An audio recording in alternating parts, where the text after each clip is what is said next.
licenciada Rosangélica. Buenas tardes, excelente. Buenas tardes, licenciada Lorena. Hoy sí tengo audio, porque se recuerdan que la Mucho semana gusto. anterior tenía problemas con el audio, pero hoy sí, me parece que estamos bien. Correcto. Creo que estamos ya un buen número para iniciar. No obstante, voy a dar un par de minutos únicamente para que se terminen de incorporar los demás compañeros. Pero 2 minutos, por respeto a todos ustedes quienes ya están presentes, pues vamos a iniciar después de transcurridos esos 2 minutos, por favor. Gracias.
Muy bien, buenas tardes de nuevo. Vamos a iniciar ahora. Sí, ya tenemos prácticamente a la mayoría de compañeros y profesionales en línea para poder iniciar con la clase. Únicamente consultarles y cómo les fue con la tarea del video, si tuvieron algún inconveniente. No sé si ya todos la habrán subido, creo que hoy se vence, ¿verdad? Para poderla subir, no sé si todos habrán subido ya algún comentario, si tuvieron algún inconveniente en poderlo grabar, ¿no? ¿Todo bien? ¿Todo claro? Licenciado Oscar Ricardo, lo escuchamos. ¿Qué tal? Buenas tardes, doctor, compañeros. Fíjese que yo no lo he subido, o sea, ya lo hice, pero no lo he subido. Pero yo pienso mandárselo en un documento de Word y ahí va el link. Ya de ahí lo tira para el video. ¿Está bien Perfecto, así? excelente. Muy bien, me parece bien. Perfecto. Así, Gracias. lo importante que les decía era que los quiero ver a cada uno y escucharlos a cada uno, que eso es algo muy importante. Pero sí, y el licenciado Oscar, así como usted lo indica, está perfecto. Correcto. Entonces vamos, y con el cuestionario, se recuerdan también que es un cuestionario de 20 puntos. Licenciada Rosangélica, la escuchamos, licenciada.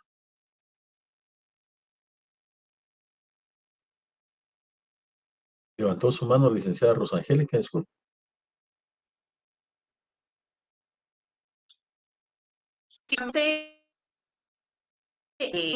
Mencionó el licenciado anteriormente, le envié mi carátula y ahí dentro, debido a que no pude subirlo en el área de tarea. Entonces ahí le envié el link. Muy bien.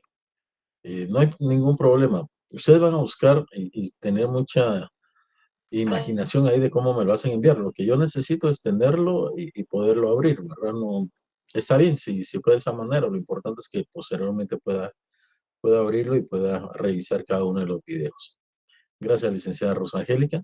Recordarles nuevamente el hecho de que tenemos el cuestionario, ¿verdad? Es importante que no se les vaya a pasar la fecha y que lo puedan completar. Realmente son preguntas de las que hemos visto en cada una de las clases.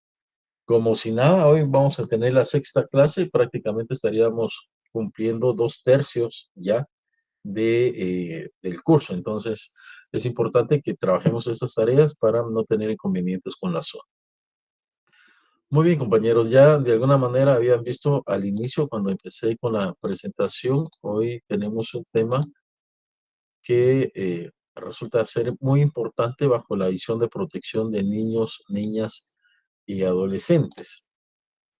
Variables que incrementan el riesgo de abuso sexual incestuoso. Ese es el tema que vamos a ver. Obviamente no vamos a abordarlos todos, sino que aquellos que se consideran predominantes, que más prevalecen al momento de hacer un estudio de cuáles son esas situaciones de riesgo, por supuesto, que pueden incrementar esos abusos sexuales incestuosos. Pero ustedes desde su visión profesional, antes de que podamos abordar el tema, antes de desarrollarlo desde su visión profesional, pero también no dejando de lado que eso es muy importante, desde la posición de quienes son padres, quienes fueron hermanos mayores en su momento, son hermanos mayores. ¿Cuáles consideran ustedes que son las actividades o las disposiciones que se deben de tomar en protección a los niños, niñas, adolescentes, de hecho, también para evitar que en algún momento ellos puedan ser víctimas de una actividad incestuosa? Recordemos que en este caso estamos hablando no de una simple violación, sino que de una relación incestuosa dentro, lo que implica que puede ser dentro de la propia casa, con los propios familiares, con la gente que uno tiene confianza. Pero, ¿qué alternativas se pueden asumir? Lo vamos a ir discutiendo en el transcurso de la clase, pero de alguna manera un pequeño ejercicio de diagnóstico, ¿verdad? ¿Qué me indican ustedes?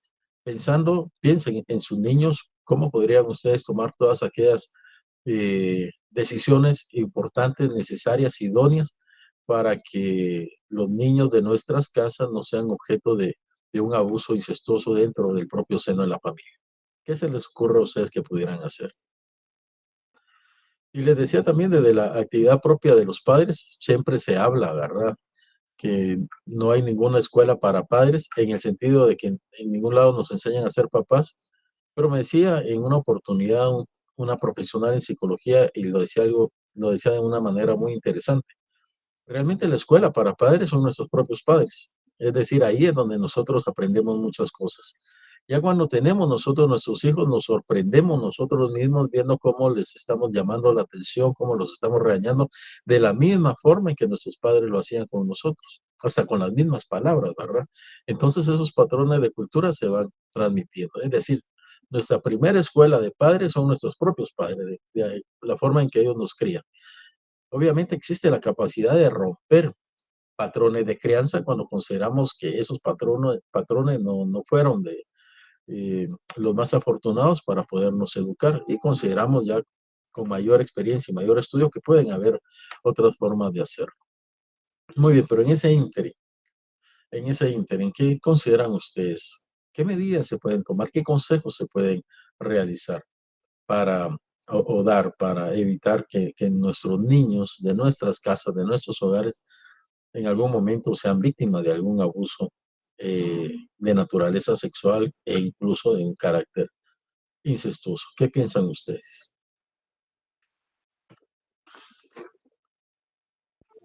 Licenciada Rosangélica. Doctor, en lo personal, como madre, tengo una niña de 10 años. Desde muy pequeña empecé a dialogar con ella muy abiertamente, con imágenes del cuerpo humano, ¿verdad? Eh, Evitando que ella tuviera algún tipo de, precisamente de estos episodios negativos, ¿verdad? Y eso es lo que yo he tomado. Todo tipo de violencia, que ella las conozca. Evitar, informarla y que ella tenga todo el conocimiento, por ejemplo, el acoso, el ciberbullying y otros. Sé que es muy pequeña, pero también debe conocer porque está expuesta, mayormente por lo indefensa. En lo profesional, pues sí, hay terapias de juego, doctor, donde se le hace, por supuesto, a veces usan estas herramientas ya cuando han sucedido estos episodios negativos, pero en la escuela para padres, precisamente que he tenido la oportunidad de impartirlo, yo he dado énfasis a esto, precisamente evitando todo tipo de maltrato. Y precisamente en la escuela de padres es donde también hago referencia, doctor, de la crianza que se venía trayendo, ¿verdad? Y que no, pues sí. La psicología ahora dice que todo eso ha sido negativo, que da traumas en el futuro. ¿Hay formas específicas de crianza? Sí, hay formas, doctor. Hay libros. Hoy día tenemos tantas herramientas, tenemos tantos recursos como para podernos orientar. Pero aquellas personas que precisamente son citados para escuela para padres, muchos no saben leer y escribir. Entonces yo les daba herramientas a ellos tan fáciles. Sí hay maneras, doctor, sí hay maneras, aunque apenas se están conociendo ciertos lugares, ¿verdad? Y en otros lugares definitivamente no han llegado. Así es. ¿Dónde labora, licenciada? Disculpe. Fíjese, doctor, que yo soy docente también de la Mariano Gálvez, pero yo doy la licenciatura. Ocasionalmente voy al juzgado de la niñez y la adolescencia, atiendo la clínica y pues tengo una empresa, doctor. Soy mil usos, doctor. Muy Sí. bien, no es importante eso. De la escuela para padres es fundamental. Hay muy pocas instituciones realmente que lo hacen de una manera adecuada. He tenido la oportunidad de trabajar en algún momento con CAIDWA, por ejemplo, que ellos han desarrollado ciertos programas ahí, pero muy enfocados a padres de adolescentes en más de pena. Gracias, Fíjese, doctor, licenciada. de que, Sí. sí, gracias. En el colegio donde está mi nena, hicieron escuela para padres y a mí no me llamaron. Me incorporé precisamente tanto para poder aprender, porque uno nunca deja de aprender, doctor. Y aparte de eso, pues aportar si se pudiera, ¿verdad? Pero ha sido un gusto para mí también haber estado en esa escuela para padres, a la cual no me obligaron, que es obligatorio, pero fue para mí algo muy, muy, muy satisfactorio, ¿verdad? Porque uno puede ayudar ciertos problemas que cuando llegan a dar esas charlas, pues no se puede personalizar cada caso, ¿verdad? Excelente, muy bien. Sí, cada caso es concreto, ¿verdad? Y hay que analizarlo en su propia particularidad. Excelente, licenciada, gracias. Licenciada Iris Patricia, disculpe, usted tiene la mano levantada. Sí, doctor, no solamente opinar un poco en relación a lo que usted pues, nos plantea, ¿verdad? También estoy de acuerdo con el punto de vista de Rosangélica, ¿verdad? Pero creo que eso aplica más como para los padres, ¿verdad? Yo no soy mamá todavía, pero considero que sí los padres necesitan tener esas pláticas, ¿verdad? Esas conversaciones con sus hijos para que ellos pues tengan la confianza al momento de ser expuestos, ¿verdad? O ser violentados sexualmente, pero en sí como población en general, ¿verdad? Y digamos que viviendo en un estado de derecho, considero que es importante difundir, ¿verdad? La información, hacer campañas de sensibilización, sensibilizar a los maestros, lo que Rosangélica menciona, ¿verdad? La escuela para padres y esta información que sea focalizada para los niños, ¿verdad? El lenguaje, digamos que ellos lo puedan comprender para que entiendan, ¿verdad?, que es un delito, que su vida corre peligro, que se están vulnerando sus derechos, porque recordemos que la parte que más influye cuando estos actos suceden, ¿verdad? Es el miedo, ¿verdad? Los menores siempre van a tener miedo a no hablar, es el silencio, y precisamente estas campañas, esto es lo que hacen, ¿verdad? Romper el silencio y que el menor, ¿verdad?, pueda expresar o verbalizar el daño que se le ha causado, ¿verdad? Pero solo llegando a las escuelas, llegando a los padres, ¿verdad? Considero que podemos lograr esto. Solamente. Excelente, excelente, muy bien, licenciada Iris. Patricia, usted toca un punto muy importante que es el derecho a ser escuchado de los niños. Y ese derecho hay que fomentarlo porque evidentemente en una ocasión a una persona condenada por violar niños se le pregunta cuál era la táctica que él utilizaba y él decía, es muy sencillo, tráigame a un niño obediente a los adultos y ya verán lo que sucede. Es decir, es muy importante que nosotros les enseñemos educación a nuestros hijos, que sean obedientes, que respeten a los mayores, pero siempre con límites. Nada es absoluto. Algo muy sencillo, por ejemplo, cuando un niño, una niña dice, a mí no me gusta besar a mi tío, no, vos lo tenés que besar porque es tu tío. Y los obligamos a hacer algo tan sencillo. Entonces, podríamos incluso estar incitando ahí el hecho de que un niño, aunque no quiera, tiene que mostrar afecto hacia otra persona. Por eso, como decía la licenciada Iris, que los niños hablen, que los niños expresen, eso hay que fomentarlo. Pero cuando ellos lo hagan, entonces escucharlos, hacer válido el derecho de expresarse de los niños, el derecho a manifestarse, el derecho de opinión y de manifestación, que es muy bien. Entonces, ese es un primer punto que vamos a ver. El día de hoy vamos a iniciar un poco con este tema. La otra semana lo vamos a abordar un poco. Su micrófono encendido, licenciada Leslie, creo, Leslie Casti, creo que tiene su micrófono encendido. Entonces, en ese caso, por ejemplo, preguntas básicas que nosotros como adultos nos tenemos que hacer. ¿Quiénes son los agresores de los niños? ¿Será que hay un perfil? ¿Será que hay una forma? Aquella persona de nariz aguileña y ojos oscuros y una forma tenebrosa. Así los dibujan, ¿verdad? Pero nosotros sabemos que evidentemente no. Al contrario, personas muy amables, muy cariñosas, que se ganan la confianza. Y entonces todo eso tenemos que tomarlo en consideración. Muy bien, entonces, partiendo de lo que ustedes muy bien nos decían, la información, el cuidado que debemos de tener a los niños, vamos a iniciar entonces con este tema. Variables que incrementan el riesgo de abuso sexual incestuoso. Conocer estas variables para, evidentemente, tratar de evadirlas o disminuirlas en todo lo posible. Se entiende que son varias las razones por las cuales se rechazan las relaciones incestuosas. Eso lo hemos venido viendo ya en 2 clases anteriores. Son varias estas razones, a pesar de que diversas culturas admiten en la actualidad o admitieron en el pasado este tipo de relaciones de connotación sexual.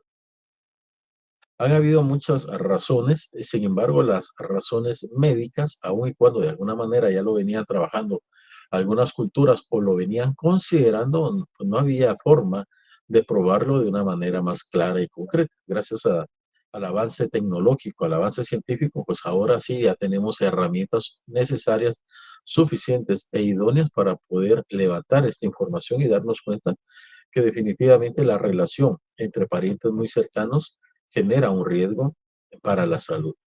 A continuación se presentan algunas de estas razones que explican su rechazo, entre ellas estas que les decía yo de naturaleza médica. Una explicación biológica del incesto, para iniciar, ¿verdad? Dado que los individuos pertenecientes a una misma familia comparten en un alto porcentaje su material genético, el incesto supondría, desde un punto de vista biológico, una unión que empobrece el pozo genético. Esto es algo que probablemente en las culturas anteriores no se conocía. Y sabemos que existieron muchas malformaciones, muchas taras dentro de las familias, incluso de las familias reales, donde más se provocaba el incesto. Yo les he comentado parte de los trabajos de ustedes en donde correctamente puntualizaban que en las culturas anteriores una de las razones fundamentales para el incesto en las familias reales era la concentración del poder, concentrar el poder dentro de una familia y que ese poder y esa riqueza pues no saliera de la familia. pero eso provocaba estas relaciones incestuosas dentro de la propia familia real en Egipto, perdón, en Roma, y eso generaba pues problemas, esas taras que se producían y problemas de discapacidad por ese empobrecimiento del pozo genético. Disminuye la variabilidad genética disponible para futuras generaciones, aumentando así las incidencias de enfermedades y taras hereditarias. Esta interpretación valora la mezcla y la exogamia, es decir, la posibilidad hacia afuera del núcleo familiar, la hibridación genética entre individuos más alejados genéticamente, por encima de la supuesta pureza de la similitud. Y aquí se rompe un mito, ¿verdad? El mito de que mientras más pura es la raza, mejor es. Eso lo vemos en los animales cuando hablan de caballos pura sangre, ¿verdad? Pero para el tema del ser humano, pues la variabilidad genera mayor fortaleza en el desarrollo genético. En situaciones que nosotros veíamos incluso en el régimen nazi, en donde incluso se consideraba un delito, ya en su punto más álgido del régimen nazi, se consideraba un delito que un alemán o una alemana tuviera relaciones sexuales fuera del núcleo alemán, del núcleo ario. Y era obviamente agravada la pena si esa relación fuera del núcleo era con un judío, por ejemplo. Estaba sancionado que fueran con polacos, con holandeses, con belgas, pero si era un judío, la gravedad era máxima. No olvidemos que el régimen nazi fue legal, es decir, todo lo hicieron con base a la ley. Ahora que la ley fuera justa, ese era otro tema, ¿verdad? Es parte de lo que se debe de llegar a valorar al momento de una justa ponderación del derecho. Eduardo Couture, un jurista uruguayo, en su momento dijo, tenemos que estar siempre del lado de la ley, pero cuando veamos que la ley se contrapone a la justicia, nos tenemos que poner del lado de la justicia, porque al final las leyes las hacen los hombres y los hombres se pueden equivocar. Entonces, cuando ustedes escuchen que digan que el régimen nazi era un régimen ilegal, pues no, la verdad es que no. Todos lo hicieron conforme a la ley. Ellos no se salieron de la ley. Incluso enviar personas a los campos de concentración y a los campos de exterminio, que son dos cosas diferentes. Uno asume de que los campos de concentración eran todos y no, campos de concentración eran para ir a trabajo forzado y ya cuando las personas ya no eran útiles las mandaban a los campos de exterminio, Auschwitz, el más famoso de ellos. Todo lo hicieron conforme a la ley y los mandaban a los campos de concentración no por razones penales, no como una sanción penal, sino que como una sanción administrativa, imagínense. Era una cuestión, ni siquiera una sentencia penal, era una decisión administrativa de enviar a determinadas personas a esos campos de concentración o de exterminio. Es decir, el régimen nazi fue legal. Ahora, fue justo, ¿no? Violador de derechos humanos, sí, toda la vida. Ese dilema entre la legalidad y la moralidad que muchas veces los estados y las leyes y muchos abogados no terminamos de entender y colocarnos del lugar correcto, ¿verdad? Los estudios de Sigmund Freud sobre la constitución de la mente humana arrojaron explicaciones respecto al tabú del incesto, uno de los rasgos fundamentales de la civilización. Para Freud, el incesto habría supuesto en la horda humana primitiva todo el tiempo del fetichismo, se recuerda, que lo platicábamos, el enfrentamiento entre varones por el acceso a la reproducción, lo cual habría confrontado a hermanos o incluso a padres e hijos. En el momento en que no se tenía clara esa división familiar que debía de existir. Y por lo que platicábamos también hace algunas semanas en cuanto a por qué existió en su momento un régimen matriarcal, antes que el régimen patriarcal. Ese régimen matriarcal estaba fundamentado en cuanto a que la madre era el centro de la tribu, es decir, a raíz de ella se podía saber quiénes eran hijos de quiénes, pero no de los padres. Un hecho notorio era que una madre daba a luz. ¿Quién era el padre de ese niño que había nacido? Pues había muchas dudas, porque eh, no había monogamia, había mucha libertad en cuanto a la sexualidad. Entonces la madre se fue constituyendo como algo fundamental, toda vez que ella sí podía establecer como un hecho notorio, que era el parir, el dar a luz, eh, cómo venía y de dónde venía la descendencia de esos núcleos humanos. Así la práctica habría recibido toda esa carga de angustia por la violencia venidera y acabaría siendo despreciada, sustituida por la exogamia. Buscar pareja fuera del núcleo familiar. Imagínense, familias donde había prevalecientemente hombres, pues se volvía una lucha muy estresante, muy agotadora, buscar entre todos ellos que las pocas mujeres que hubieran en esa familia, o en esa tribu, o en ese colectivo humano, pudieran compartir con ellos. Entonces empieza a buscar esta sustitución de las parejas fuera de estos núcleos familiares. Otra forma de entender la prohibición del incesto es de índole social, eso ya fuera del tabú de la familia, y se basa en que dicha práctica irrumpe la armonía de la estructura familiar y deteriora los nexos del grupo familiar y su entorno social. Aún vemos a través del trabajo que ustedes realizan de revisar con un enfoque histórico algunas culturas. Grecia la vemos hace 2200 años, 2400 años, que ya se consideraba que estas prácticas incestuosas rompían, de hecho, el tejido social.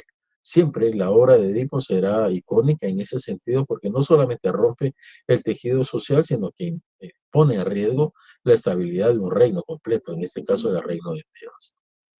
Considerando que somos una especie gregaria, es decir, que tiende a constituir grupos. Nosotros somos así, ¿verdad? Nos gusta constituir grupos. Habrán excepciones, personas que se apartan de la sociedad, eh, pero lo normal, lo natural es que nosotros buscamos la sociedad, es decir, el hombre únicamente se puede desarrollar en sociedad, decía Tomás, Tomás More. El hombre se desarrolla en sociedad, toda vez de que la actividad académica, la actividad laboral, la actividad familiar no la puede hacer él solo.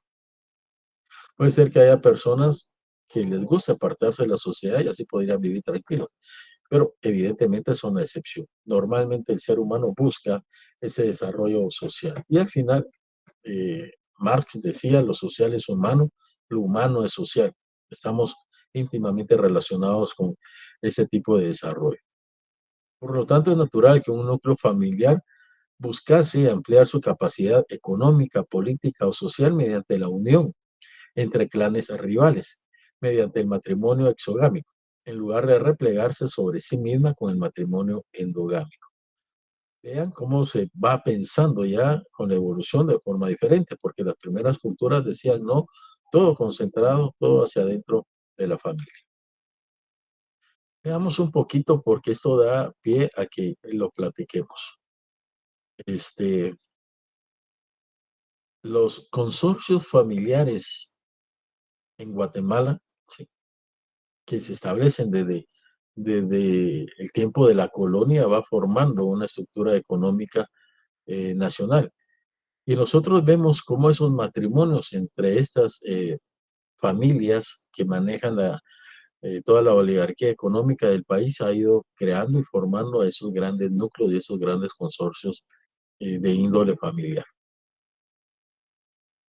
Para recordar un poquito esta parte, se habla que en Guatemala son 14 familias las que dominan económicamente todo el sector económico del país.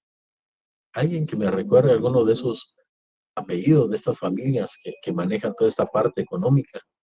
Y vamos a ir viendo cómo se van entrelazando precisamente recordando esta parte, ¿verdad? Cómo la fortaleza social, económica, el poder va acrecentándose ya no viendo hacia adentro, sino que viendo hacia afuera. ¿Cuáles son las 14 familias?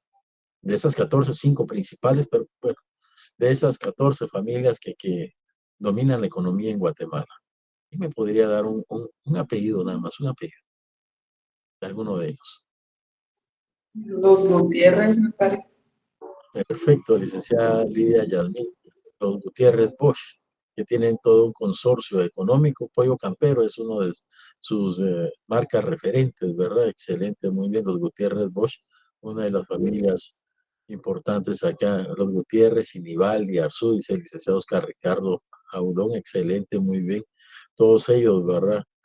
Cementos Novela, no esconden nada ahí, está el gran apellido, ¿verdad? Cementos Novela, Los Castillo, en la cervecería centroamericana, en la embotelladora La Mariposa, los Herrera, con todos los ingenios azucareros.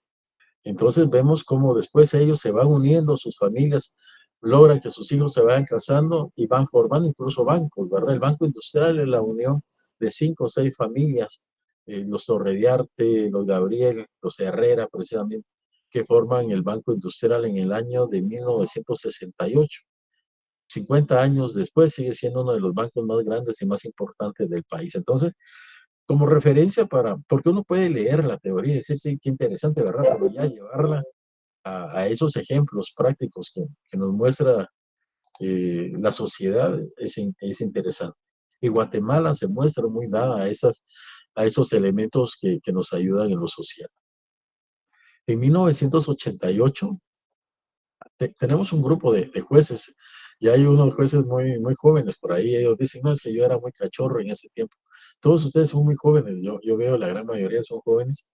Les comento, en 1988 a Marco Vinicio Cerezo Arévalo le intentaron dar una sonada militar, es decir, un golpe militar. Hubieron varios intentos de eso. Curiosamente, también en ese tiempo hubieron ciertos temblores con fuerza aquí en Guatemala. Y Foque es un genial, él para sus dibujos ponía que el temblor le movía la silla a Marco Vinicio Cerezo Arévalo y decían, bueno, no sé si son los militares o el temblor el que me está moviendo la silla, decía él en la segunda imagen. Hubieron protestas, el gobierno de Marco Vinicio Cerezo Arévalo intentó llevar adelante una reforma fiscal, no se pudo, hubieron protestas y de todo.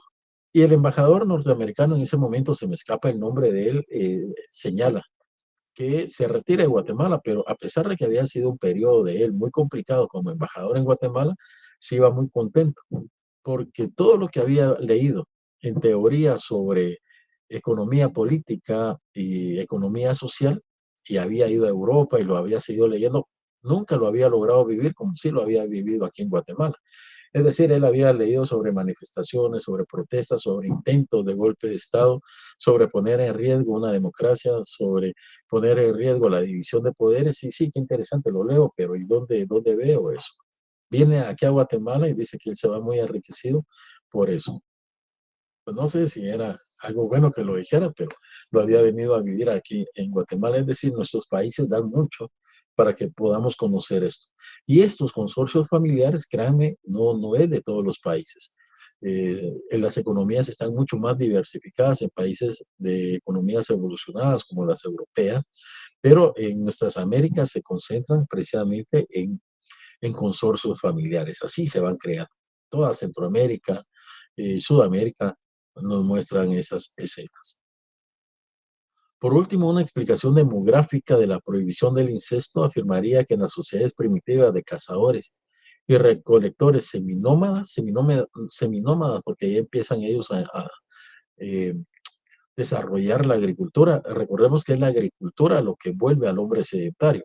Cuando el hombre se da cuenta que puede manejar la semilla, que puede manejar el cultivo, que no necesita estar recolectando y cada vez que se terminaba la recolección en el lugar que llegaba tenían que moverse del lugar, sino que se dan cuenta que ellos pueden dominar la agricultura y después con la agricultura viene el pastoreo, se dan cuenta que así como tienen que salir a cazar a los animales, pues podrían ellos en algún momento también domesticarlos y tenerlos ahí. Eso hace que el hombre se vuelva sedentario, pero en ese tránsito está una parte donde ellos son seminómadas. Los índices de mortalidad entre jóvenes y adultos serían muy elevados y ellos requerían un mayor cuidado de las crías por parte de las madres, que serían ya viejas para el momento en que éstas alcanzasen la madurez sexual. Esto habría obligado a los jóvenes a buscar parejas fértiles en otros grupos sociales. Vean lo que sucedía en ese momento. Cuando no se tenía ese cuidado hacia los niños, ellos podían llegar a una madurez sexual pronta y estar muy cerca de también un momento de actividad sexual fuerte de la madre y podrían ellos también en ese momento eh, de alguna manera coincidir madre e hijo en ese tipo de relaciones. Pero ante estas circunstancias eh, se hace más tardío el hecho de que los hombres sobre todo alcancen esa madurez sexual y cuando la alcanzan pues ya no tienen la posibilidad de coincidir con la madre. Y eso también de alguna manera va generando va generando evitar el incesto de los más rechazados, que como decía, el incesto madre-hijo es un tabú de por siempre, en toda sociedad se ha eh, descalificado, y el incesto padre-hija pues es uno de los que más se sostiene. Ahora bien, esto de evitar de que los jóvenes mueran, porque esto debilita a una sociedad, de alguna manera tenemos que verlo nosotros también en nuestros contextos y en nuestras realidades. ¿Quiénes son los que frecuentemente migran de los países? Y en el caso concreto de Guatemala, ¿quiénes son los que normalmente migran? Son normalmente jóvenes los que van migrando hacia el país. Esto es curioso porque, si ustedes se dan cuenta, Guatemala realmente no ha entrado en una crisis económica en donde exista un verdadero desbordamiento social por temas de hambre, por temas de que no existe la capacidad suficiente para sufragar lo mínimo. Sí hay sectores que viven en extrema pobreza, pero están muy focalizados. Realmente en Guatemala el efectivo circula y el efectivo abunda. Y esto es mucho, exactamente, los hombres, y los hombres jóvenes, sobre todo, licenciada Rosa Angélica, efectivamente, ellos son los que migran. Y esto se da mucho por el hecho de la migración y de las remesas. Ustedes saben que las remesas que mandan nuestros compatriotas, sobre todo en Estados Unidos, ahí está prácticamente el 90-95% de las personas que han migrado, son los que sostienen la economía del país. Está entre un 15 y un 20% del Producto Interno Bruto. Y es increíble eso porque es un círculo vicioso. Nuestro sistema económico expulsa a esos jóvenes. Fíjense que cada año se gradúan aproximadamente 200.000 jóvenes de educación media, y el sector productivo privado del país ofrece entre 15.000 a 20.000 plazas anuales. ¿Qué pasa con los otros 180.000 jóvenes que se están graduando? No encuentran un espacio dentro de la formalidad, y entonces se vuelve una economía informal, trabajan en muchas cuestiones, y muchos de ellos tienen que emigrar hacia el país. Entonces el sistema económico los expulsa, porque acá los empresarios normalmente pretenden maximizar las ganancias, reduciendo salarios, evadiendo impuestos y telematizando muchas veces el trabajo. Y eso hace que se vayan perdiendo opciones laborales. Pero ese mismo sistema que excluye los manda Estados Unidos, y ellos de allá mandan remesas, y las remesas mantienen vivo al sistema económico. Es decir, sí, es un espejismo, pero nosotros vemos cómo se mantiene vivo el país de esa manera. Oscar Berger, en una oportunidad se filtró un audio donde él es candidato presidencial. Esa candidatura presidencial la pierde frente a eh, Pollo Ronco. ¿Cómo se llama Pollo Ronco? Alfonso Portillo. Y después Berger vuelve a participar y le gana la presidencia en una segunda vuelta a Álvaro Colón. Pero cuando pierde, uno de los videos que se filtra es cuando está hablando dentro de su grupo, que era La Gana, y están planteando el hecho de que los jóvenes migran. Y él dice, no importa que se vayan, no hay ningún problema. Si llegan a Estados Unidos y nos mandan remesas, pues qué bueno.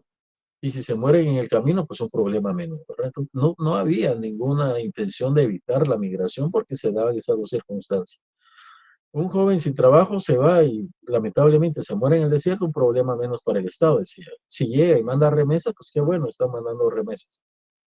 Por eso, si ustedes se dan cuenta, políticamente se habla mucho de evitar la migración, pero se habla, no se hace realmente nada para evitarla porque es algo que mantiene al país. Guatemala ya superó a Honduras, ya superó a El Salvador en cuanto al envío de remesas, y los hemos superado por mucho.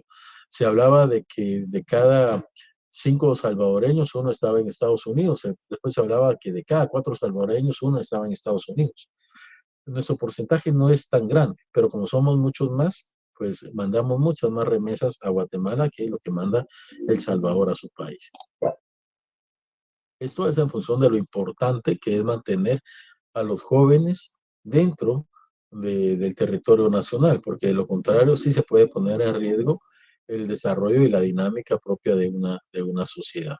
Vean ustedes que cuando hay invasiones y peleas entre pueblos, entre naciones, cuando hay guerras, mucho se intenta destruir a la juventud y a las mujeres, a las madres, porque eso evita de que hayan nuevos jóvenes y esas culturas pueden ir desapareciendo y deteriorándose. En principio no habría causa alguna para el incesto distinto de la atracción entre dos personas. En este caso podríamos hablar de personas adultas jóvenes, ¿sí? O adultas sencillamente, con la salvedad de que se trataría de dos familiares directos. Si bien es cierto que nadie elige de quién se enamora, en muchos casos el incesto puede ocurrir también en el marco del abuso sexual. Eso sí es lo grave. Que dos personas se gusten, se besen, son primos, son hermanos, son tío y sobrina, pues se verá mal, pero ni modo, se enamoraron en tanto y cuanto sean adultos. Recibirán el reproche social, pero no hay un abuso de un adulto hacia un niño, que es lo que se intenta evitar. Como les decía entonces, si bien es cierto que nadie elige de quién se enamora, en muchos casos el incesto puede ocurrir también en el marco del abuso sexual. Ese sí es un problema intrafamiliar, lo cual agrava aún más el caso. Sin embargo, abuso e incesto son dos cosas distintas, porque hay que diferenciarlo. No sé si identifican estas fotos que se volvieron muy famosas hace algunos años. ¿Quiénes son ellos? ¿Quién es quien está besando allí? No sé si a alguien le interesa un poco la farándula, ¿verdad? Pero hubo mucha polémica en relación a ellos. Ahorita no puedo verlo, si alguien me levanta la mano, me escribe alguna cuestión. Todavía no. ¿Se recuerdan quiénes son? La jovencita sobre todo, que es la más famosa. Ella se llama Angelina Jolie y se hizo muy famosa, primero porque era una actriz muy bien remunerada en Hollywood, creo que todavía sigue actuando. Se casó en su momento con Brad Pitt, también uno de los actores más famosos de Hollywood, pero se hizo famosa porque cada vez que llegaba a una presentación con su hermano, él es su hermano, cada vez que llegaba a una presentación con su hermano, ellos se manifestaban muy afectuosos, muy cariñosos de esta manera, besándose en público y besándose en la boca. Muchos consideraban que había una relación incestuosa entre ellos, porque ellos son hermanos, Angelina Jolie y el joven que está por acá. Pero bueno, ¿quién decía algo en cuanto a que pudiera ser esto considerado un delito? Estamos viendo que ambos son adultos, entonces no era una cuestión, en todo caso, consensuada, voluntaria, no había un abuso de un adulto hacia un niño. Por eso es que señalamos que abuso e incesto son dos cosas distintas. Puede haber incesto con abuso, sí, pero puede haber incesto sin abuso, como en este caso que estamos viendo. El abuso sexual es un tipo de actividad o contacto sexual en el que una de las partes no da su consentimiento. Eso lo tenemos que tener muy bien, lo tenemos que tener claro. Si una de las dos partes no da su consentimiento, hay abuso sexual. Y eso también puede ser entre dos adultos. Si esto sucede entre dos adultos, estamos frente a una violación o frente a una agresión sexual, si no hubiera algún tipo de penetración. Pero si hay penetración y uno de los dos no está de acuerdo, estamos frente a una violación, a un abuso de tipo sexual. Un atacante puede usar la fuerza física o amenazas, que en este caso, cuando se habla de amenazas, estamos hablando de fuerza psicológica, ¿verdad? De coacción psicológica, o darle drogas o alcohol a su víctima para abusarla sexualmente. El abuso sexual incluye violación y coerción sexual, es decir, obligación sexual. Muy bien, veamos los grados en que se castiga más gravemente la violación. Son varios. El primero es violencia, que se obtenga acceso carnal con violencia física. Es decir, que una persona golpea a la otra y la golpea de tal manera que le imposibilite poderse defender y entonces tiene acceso carnal con ella. Hay penetración. Esa es violencia física. La otra es violencia psicológica, amenazarla con un arma de fuego, con un arma blanca, ponerle el arma blanca en el cuello, es cierto, no la va a golpear, ella no va a aparecer con golpes, que era eh, un, una discriminación y un mal parámetro que se tenía anteriormente cuando los jueces estaban frente a un testimonio de violación y decían, pero usted no se ve golpeada, usted no se ve que la hayan lastimado, parece que usted no luchó en contra de su violador. Eso me haría pensar, decían los jueces, de que hubo consenso. Y entonces las víctimas tenían que explicarles de que no lo habían hecho porque las estaban amenazando con un arma de fuego y les decían que si actuaban de manera diferente podían matarlas. Esa es la segunda violencia. Primero violencia física, después violencia psicológica. Después está el hecho de no utilizar ninguna de las dos, pero sí provocar la inconsciencia de la víctima a través de drogarla. La persona droga a la víctima y se aprovecha sexualmente de ella. Eso es considerado violación también. Y el cuarto elemento, que es grave, pero en menor medida los otros tres, es cuando no habiendo causado la inconsciencia de la víctima, la encuentra y la aprovecha para el abuso sexual. Alguien que va a una fiesta no está pensando en violar a nadie, pero pasa por el baño de mujeres y se da cuenta que está una jovencita ahí desmayada, probablemente ingirió demasiado alcohol y algo más, y en lugar de ayudarla, lo que hace es aprovecharse sexualmente de ella. Es cierto, él no provocó la inconsciencia, pero sí se aprovechó de mala manera de esa inconsciencia. Todos estos elementos nos llevan a considerar la violación. Ya no es solamente el ataque físico que deja marcas, que deja señas. Y en este caso tenemos que ver esto, ¿verdad? Si una de las dos partes no da su consentimiento, estamos frente a un abuso sexual. Decíamos, un atacante puede usar la fuerza física o amenazas o darle drogas o alcohol a su víctima para abusarla sexualmente. El abuso sexual es violación y obligación o coerción sexual.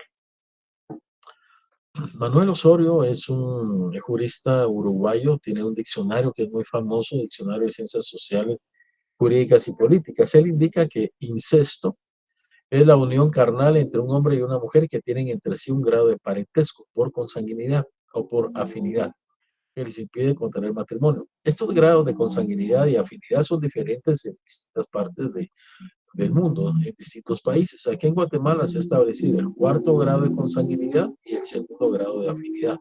Recordemos que los cónyuges no forman grado, se vuelven parientes por virtud de la ley. La ley indica de que esposo y esposa son parientes, pero no forman grados.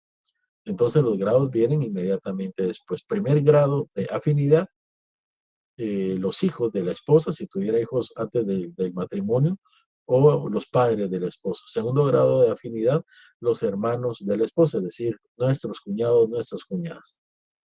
Esos son los grados de afinidad. Eh, o los grados de parentesco por afinidad. La enciclopedia Salvat indica en relación al incesto. Es una relación carnal entre parientes dentro de los grados en que está prohibido el matrimonio. Basta determinar en qué grados está prohibido el matrimonio, o si hay relación sexual entre esas personas, se considera una relación incestuosa. Esto lo podemos ver en el Código Civil cuando se refiere al matrimonio. Ahí nos dice el matrimonio es la unión entre un hombre y una mujer que tienen por objeto convivir juntos, apoyarse y procrear. Ese es el matrimonio. Pero, y posteriormente indica quiénes no se pueden casar.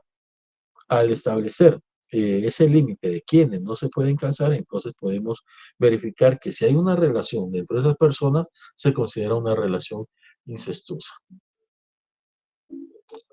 Muy bien. ¿En Guatemala existe matrimonio igualitario? Pregunto. Es una pregunta. ¿Se recuerdan cuál es el matrimonio igualitario?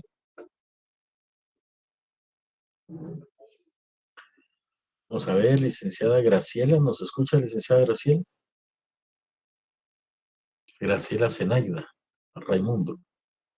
Sí, doctor, buenas tardes. ¿Qué tal? Buenas tardes. ¿Se recuerda usted el término matrimonio igualitario? ¿A qué se No refiere? recuerdo. ¿No se recuerda? ¿Alguien que nos apoye? Licenciada, vamos a ver, Erly Beatriz López Sánchez. ¿Está con Buenas nosotros? tardes, doctor. ¿Qué tal? Buenas tardes.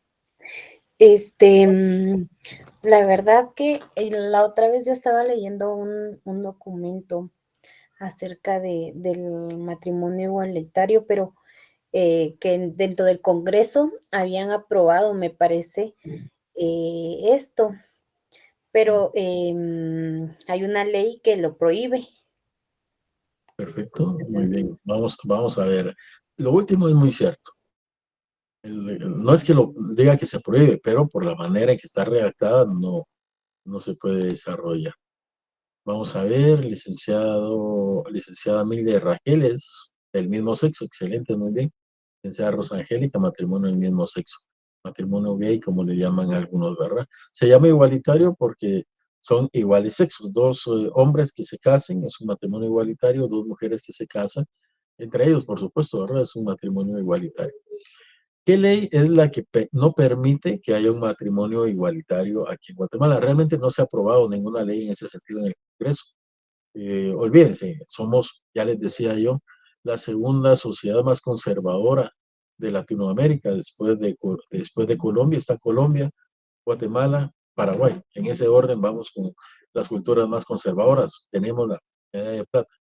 Entonces, la propia sociedad guatemalteca, las propias iglesias, seguimos siendo un país muy católico, se van a oponer fuertemente a un matrimonio igualitario.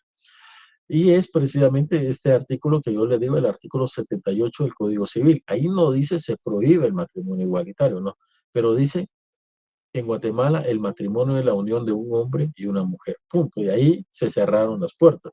Sería tan fácil lograr legalmente que se aprobara el matrimonio igualitario si se cambiara esa primera frase, ya no se dijera el matrimonio es la unión de un hombre y una mujer y se dijera el matrimonio es la unión de dos personas y se acabó, fíjense. Con decir eso, ya prácticamente se aprueba el matrimonio. Pero para cambiar esas cuatro palabras, olvídense. Tendría que haber un cisma jurídico y social aquí en Guatemala. Eso no va a pasar en el corto tiempo. Costa Rica ya lo aprobó.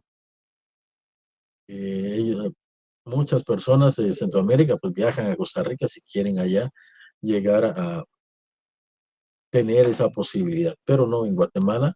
El Código Civil, por virtud de este artículo 78 que establece que el matrimonio es la unión entre un hombre y una mujer, ahí le cierran las puertas a cualquier posibilidad diferente.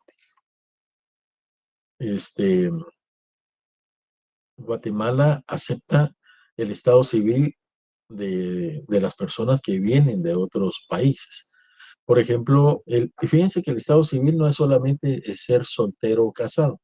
Esa es una en relación a la pareja, pero el estado civil también es si uno es mayor de edad o menor de edad de acuerdo a su legislación. Les pongo un ejemplo.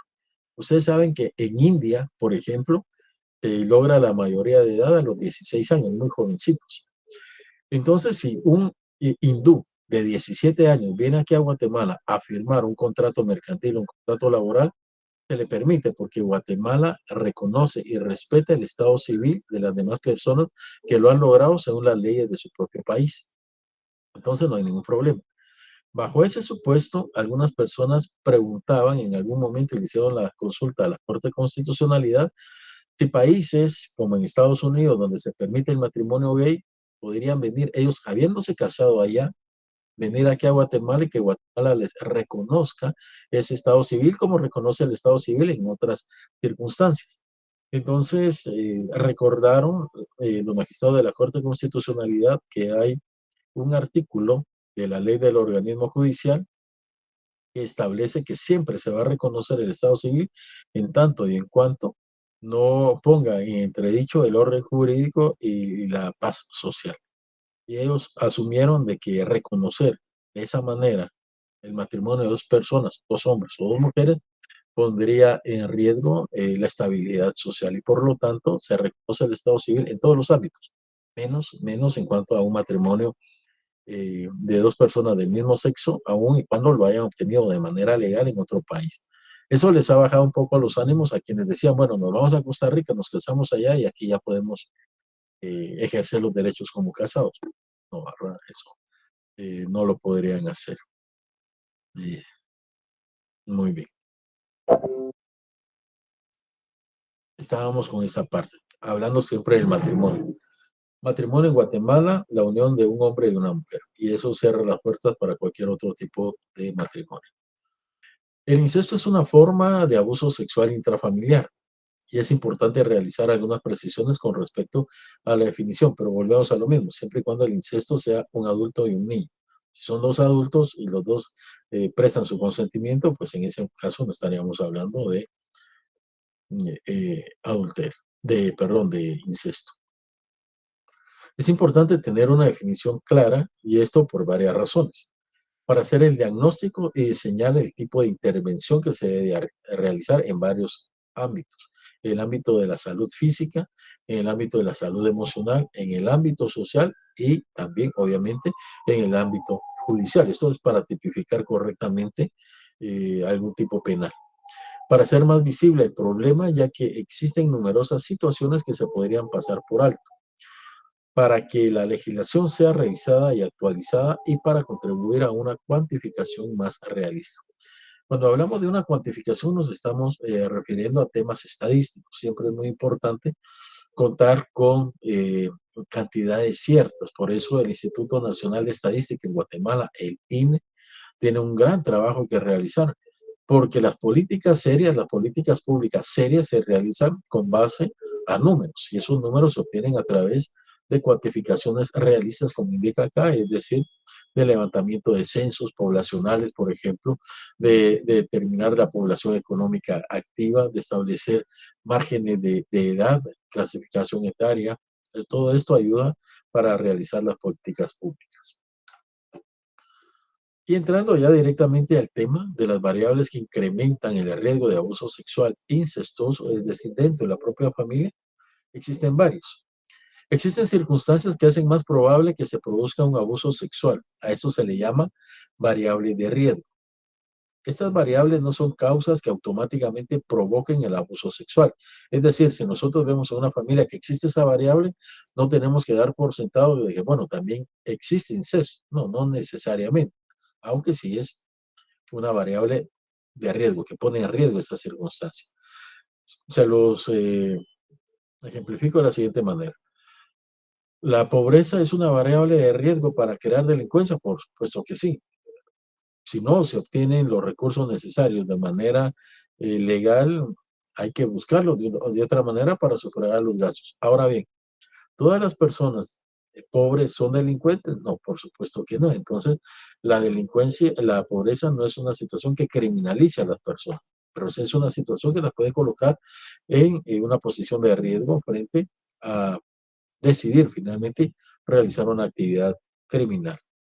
Y esto se rompe por completo cuando nosotros vemos que hay delincuentes de cuello blanco, que uno podría pensar, pero o sea, la gente no necesita robar. Vaya, pero el amor al dinero es el origen de todos los males, dice la Biblia. Fíjense que no dice el dinero, dice el amor al dinero. El dinero no es malo, el amor al dinero es lo que perjudica por completo. Y entonces también gente que pueda estar en los estratos altos de la sociedad pueden cometer delitos. Es decir, entonces que la pobreza no criminaliza, pero sí es un factor de riesgo. Entonces decimos que estas variables no son causas que automáticamente provoquen el abuso sexual, pero son circunstancias que debemos tomar en cuenta y que hacen más probable que ocurra algún tipo de abuso. ¿Cuáles son estas variables en términos generales? Por ejemplo, consumo de alcohol o drogas de uno o ambos padres. La raíz de todos los males, exactamente, licenciada, gracias. Efectivamente, como señala las escrituras griegas cristianas, ¿verdad? O sea, el Nuevo Testamento. Aquí ya me estoy perdiendo yo. Entonces decíamos, consumo de alcohol o drogas de uno o ambos padres. Esto genera la posibilidad de abuso incestuoso. Discapacidad psíquica grave de uno o ambos padres. Esto también sería un problema serio. Y vean que aquí no solamente nos estamos refiriendo al padre varón, sino que también a las madres, que se han dado esos casos de incesto, ¿verdad? Historia de maltrato previa en uno o ambos padres, falta o deficiencia de vínculo entre los padres y el niño. A esto nos referimos con falta de comunicación, padres que no son padres presentes, madres que no son madres presentes. Antes eso únicamente se le achacaba al padre que no se encontraba en la casa, ahora lamentablemente pues ambos están fuera, ambos están trabajando y eso hace también que se rompan estos vínculos entre los padres y el niño y al romperse esos vínculos se rompe también la comunicación y con ella la confianza. Y entonces algo que podría estarle sucediendo a nuestros niños, ellos no tienen la confianza necesaria para contárselo a sus padres. Falta de red de apoyo social en la familia, familias distanciadas, se dejan solos a los padres jóvenes y ellos tienen que recurrir a amigos, a familiares, a gente que no son del núcleo familiar. Eso también va poniendo en riesgo a los niños. Problemas de ruptura familiar, desempleo o pobreza.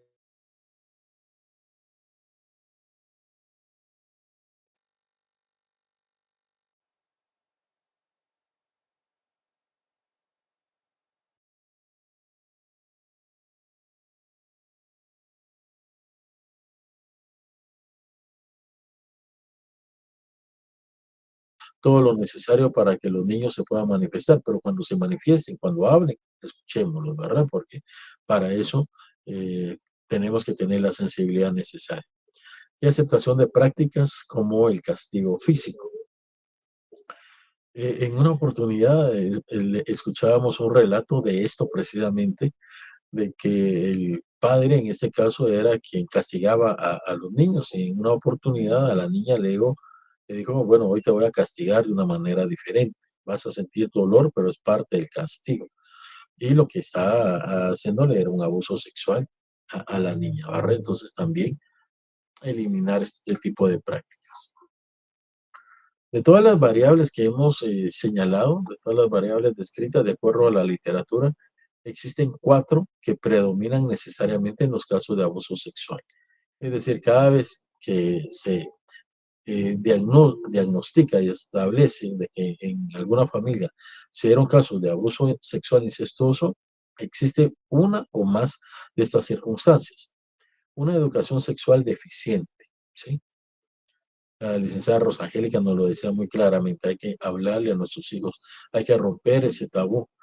Padres con los hijos, madres con las hijas, que es lo más cómodo, pero en algún momento tocará que la madre también le hable al hijo y que el padre también le hable a la hija, y en esos casos pues se debe tener, eh, tal vez no el conocimiento, pero sí la manera de saberlo hacer, porque el conocimiento lo tenemos, lo que nos cuesta es cómo se los hacemos saber. Abuso de estupefacientes, drogas, alcohol por parte de familiares adultos que se relacionan con los niños. Abandono, descuido o falta de atención también hacia nuestros niños. Y algo que yo les comentaba en la vez anterior, hacinamiento y promiscuidad. Estas circunstancias hacen de que muchas veces los niños observen y sean testigos de relaciones sexuales dentro de la propia casa. Y probablemente son relaciones sexuales, por ejemplo, de los padres. Algo que no deberían de ver, pero por estas circunstancias lo terminan viendo. Y posteriormente quieren replicar eso que ellos vieron con sus hermanitos, con sus hermanitas, y entonces se provocan esos tipos de abusos.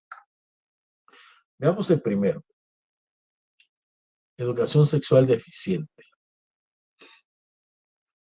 La falta de educación sexual parte hacia todo nivel, desde los adultos, los adolescentes y los niños. Esto provoca desinformación, información tergiversada y abordar o evitar abordar la mayoría de las veces la temática considerándola un tabú, lo que es especialmente perjudicial para los niños y adolescentes.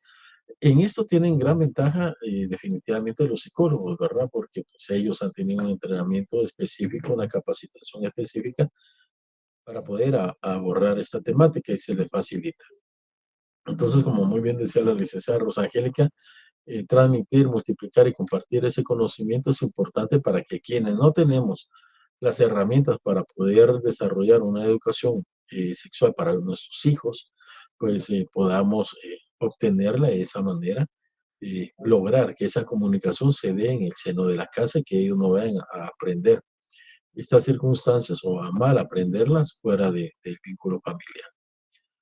Frente a ello se debe considerar incluso la asistencia de los adultos a programas como Escuela para Padres, con el objetivo de brindarle a los padres las herramientas necesarias para tratar de manera adecuada los temas relacionados al sexo y la sexualidad de los niños. Va a haber un momento en que los niños se van explorando ellos mismos, se van conociendo y empiezan a surgir dudas. Y esas dudas en algún momento habrá que resolverlas. Una circunstancia que nos comentaban acá ya hace algún tiempo. La eyaculación precoz. ¿Qué es la eyaculación precoz? Si alguien me puede apoyar con eso para darles un poquito de participación a eso. ¿Quién se anima a comentar lo que es una eyaculación precoz? Si no, le voy a preguntar a alguien por acá. ¿Qué es una eyaculación precoz?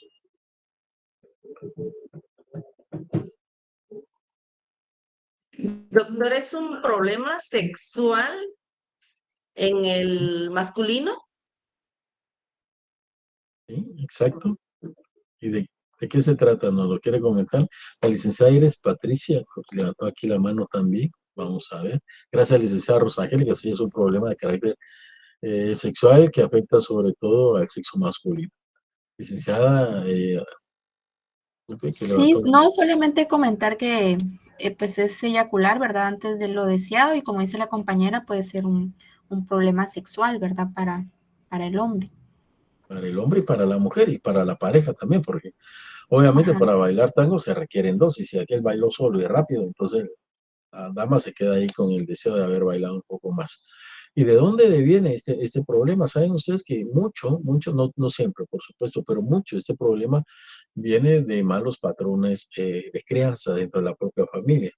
Y nos explicaba un psicólogo que nos estaba dando estas capacitaciones en una oportunidad, dos circunstancias bien claras. Una, por ejemplo, es que la madre o el padre no tengan el conocimiento, la tolerancia y el manejo de la situación cuando los hijos hombres llegan a la adolescencia y empiezan con el experimento de la masturbación. Y entonces la mamá mira que el niño entra al baño y se tardó en el baño, después sale un poco acalorado, entonces piensa rápidamente, se está satisfaciendo eh, individualmente y eso no lo quiero. Y cuando la próxima vez que entra al baño llega y le sobata la puerta, "Ah, salí, no quiero verte ahí". Después se encierra en el cuarto y le vuelve a tocar y que saliste ahí. Entonces los niños van calculando el tiempo, los adolescentes van calculando el tiempo y dicen, tengo 3 minutos para estar solo antes de que mi mamá me venga a tocar la puerta. ¿Y qué hace el niño? Se mentaliza de que ese es el tiempo que tiene que excitarse y, y masturbarse para lograr llegar a la eyaculación, para que cuando la mamá llegue a somatar la puerta, pues él ya eyaculó, ya se satisfizo. Pero este es un problema que tal vez el adolescente lo ve como que logré resolver el asunto en este momento, pero cuando llega al momento de la experiencia sexual, va con esa situación de que 2, 3 minutos y va a eyacular. Entonces, puede ser de que nosotros inconscientemente como padres podamos estar provocando eso.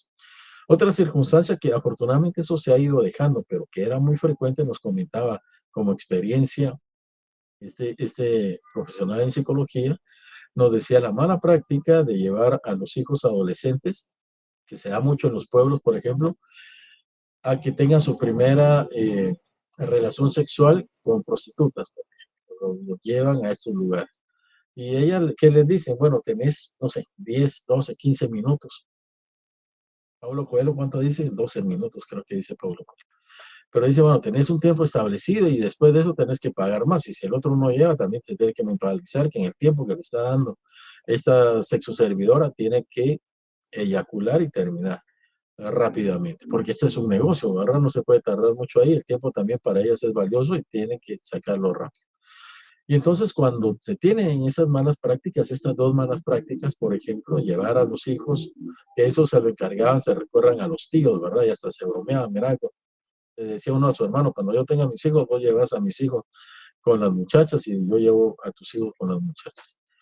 O apresurar a los jóvenes cuando estamos viendo nosotros que empiezan con esas actividades. Son dos circunstancias que posteriormente pueden provocar en el adulto una eyaculación precoz, que después ya requiere una atención profesional y especializada. Entonces, es parte de lo que nosotros debemos de tomar en consideración para evitar esas afectaciones.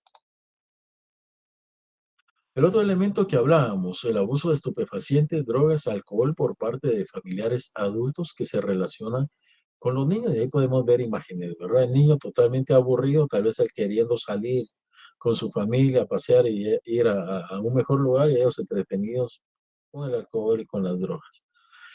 En la otra, pues podríamos suponer que es el padre el que está consumiendo cocaína y probablemente su hija viendo, no será la primera vez, con la desesperación a flor de piel por esas circunstancias.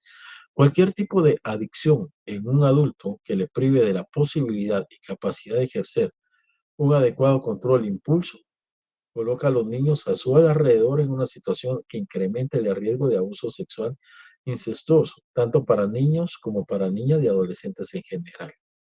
Cualquier tipo de adicción.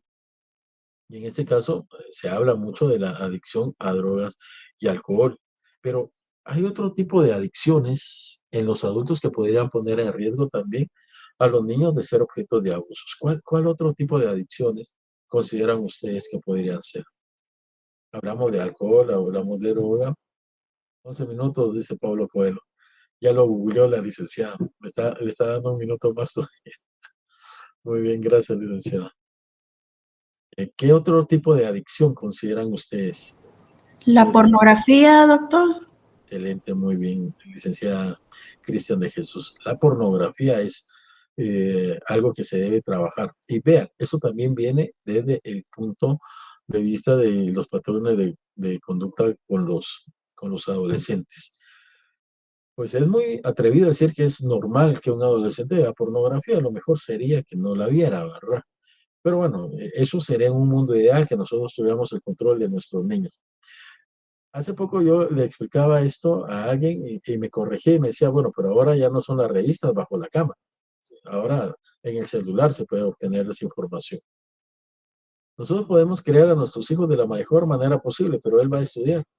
Y cuando esté estudiando, algún compañerito va a llevar. En mi época, pues ahora va a sacar probablemente una aplicación, una página de celular, eh, algo de pornografía, y él lo va a ver.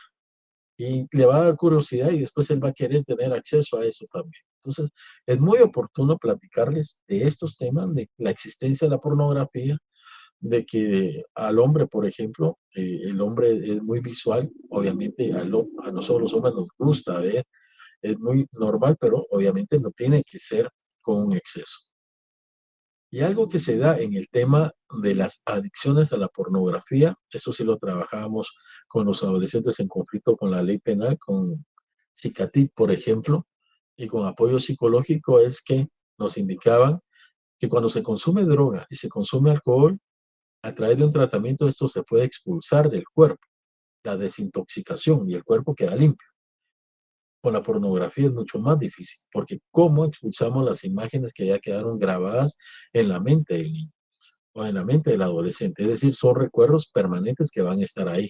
Se requiere otro tipo de intervención para poder lograr que se desvinculen estas imágenes, pero nos explicaban de que es mucho más complicado. Uno puede lograr desintoxicar al cuerpo, hacer todo un procedimiento de que el cuerpo se limpie de esas toxinas, pero de los pensamientos es otra situación más complicada. Entonces, no solamente, licenciado Oscar Ricardo, lo escuchamos, licenciado. Sí, doctor, ahí el tratamiento, como dice usted, el de consumo de drogas y alcohol, es más un tratamiento físico de desintoxicación. El de la pornografía ya es más psíquico, ya tendría que ir con un psicólogo, ¿ah? Son dos diferentes. Sí, son dos procedimientos y dos intervenciones diferentes. Pero, por ejemplo, con la desintoxicación, incluso si el joven no quiere hacerlo, pero le lleva a un lugar de tratamiento, logra esos procedimientos. Se vuelve más complicado con el tema de la pornografía. Por eso decíamos, no solamente podemos mencionar el tema de la adicción al alcohol y a la droga, sino temas también de adicción a la pornografía, que esto puede incitar que existan abusos sexuales. Obviamente son las imágenes que se están viendo. Un padre, un padrastro, un hermano mayor que ve frecuentemente esas imágenes y luego resulta que tiene muy cerca a una niña de 9, 10 años con quien podría, según él, experimentar todo lo que está viendo en la pornografía, realmente la coloca en una situación de mucho riesgo. Licenciada Erly Beatriz, ¿la escuchamos? Gracias, doctor. Solo con un comentario. El año pasado, me parece, si no estoy mal, que pasó un caso en San Marcos de un profesor Y voy al hecho de que aquí no es tanto para quien lo hace, sino también para quien lo recibe, ¿verdad? De un profesor que le enseñó su parte íntima a una niña, o sea, la estaba persiguiendo en su carro y se bajó el pantalón y le sacó su pene, ¿verdad? Entonces, y la niña se corrió y obviamente quedó registrado en una cámara. Entonces, y decían, ¿verdad? Se fue, la señora lo demandó y todo, pero resulta que él ya había estado preso por la misma situación. Luego que dijeron que tenían que mandarlo a terapia y que tenía que recibir rehabilitación, porque según él estaba tomado cuando realizó eso. Y según en sus diagnósticos, por lo que decían, era el que en sus diagnósticos, según los psicólogos que lo atendían, él estaba perfectamente bien, no tenía ningún trastorno, ni ninguna enfermedad, ni nada, pero después decían que como era hijo de un pastor y, en fin, ¿verdad? Un montón de situaciones, pero la mamá lo que pedía en sí era el que él estuviera en tratamiento y también su hija, porque era menor de edad, de hecho era una niña de 9 años, me parece. Entonces vamos al hecho de que se debería tener mucho cuidado.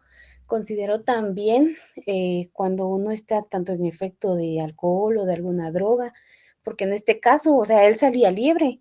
Ahora sí que él salía libre y ya lo había hecho anteriores, veces anteriores, y a él lo dejaban libre. Ahora sí que a él lo dejaban libre. Entonces, considero, y ahora sí que acoplando un poquito a la pregunta que usted hacía, al inicio de clases considero que también tendría que ir eso, pues, ¿verdad? Que la justicia a la mano para poder, por ejemplo, en este caso, él salía libre y seguía haciendo daño y nadie más demandaba, pero en este caso, como justamente lo captó una cámara, pues la mamá hizo, ahora sí que movió mar y tierra para poder hacer sus trámites, que lo detuvieran, que pagara todo lo que tenía que hacer la niña, sus citas al psicólogo y todos los daños prácticamente.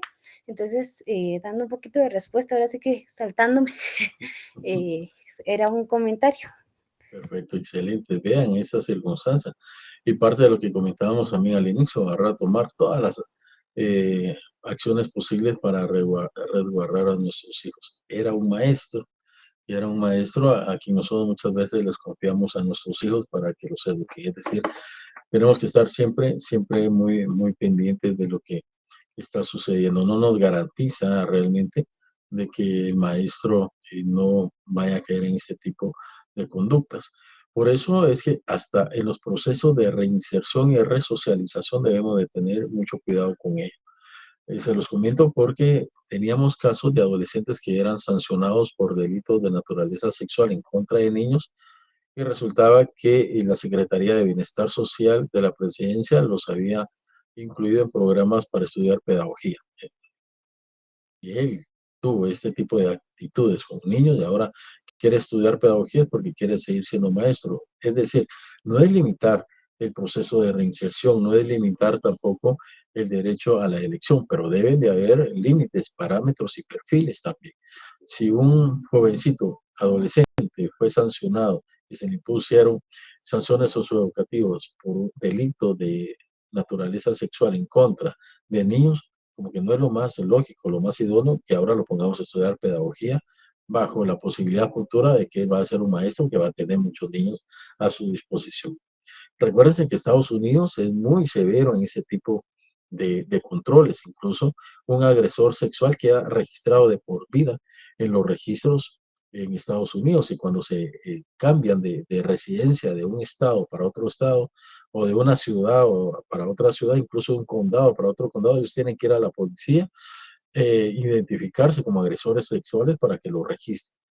Ya lo decía la licenciada Rosangélica la vez anterior, ¿por qué mejor no castrarlos? Porque ya es muy claro que realmente estas personas difícilmente cambian, difícilmente dejan de cometer este tipo de delitos. En Guatemala se creó la RENAS, se recuerdan, en el Registro Nacional de Agresores Sexuales, pero hay que enriquecerlo todavía, que falta mucho por hacer en este punto. Muy bien, gracias por las participaciones. Se verá en este caso, en el caso de los abusos de algún tipo de adicción, se deberá en este caso verificar por parte de los padres encargados y tutores de los niños que se evite que personas con estos problemas en el seno de la familia e incluso ellos mismos como padres coloquen a los niños en riesgo de sufrir un abuso sexual incestuoso. Es muy duro, ¿verdad? Pero muchas veces cuando uno de los dos hijos, normalmente el mayor, el hijo mayor, puede estar consumiendo esto, hay que tomar acciones que garanticen y protejan los derechos de los más pequeños. Muchas veces puede ser que se vaya a vivir solo, que se va a vivir con otro pariente que no tenga hijos menores, pero no colocar a los niños en esos niveles de riesgo. El tercer elemento, el abandono, descuido, falta de atención hacia los niños, niñas o adolescentes. Un niño, niña o adolescente que no tiene el cuidado adecuado y debido por parte de las personas encargadas de su protección, se coloca en un grave riesgo de sufrir un abuso sexual de toda índole, incluso de naturaleza incestuosa. Los niños que viven solos, que salen solos a la calle, son muy confiados, obviamente no tienen la experiencia de vida y pueden ser fácilmente manipulables para que se conviertan en víctimas de abuso sexual. Por ello es necesario que exista la suficiente confianza en la familia, la comunicación abierta y el cuidado y control necesario para que los niños, niñas y adolescentes del hogar, con el objetivo que tengan la libertad y posibilidad de poner en conocimiento cualquier tipo de abuso que pudieran estar sufriendo, entre ellos el abuso sexual, y que pudiera provenir de alguno de sus familiares, padres, hermanos, tíos, abuelos.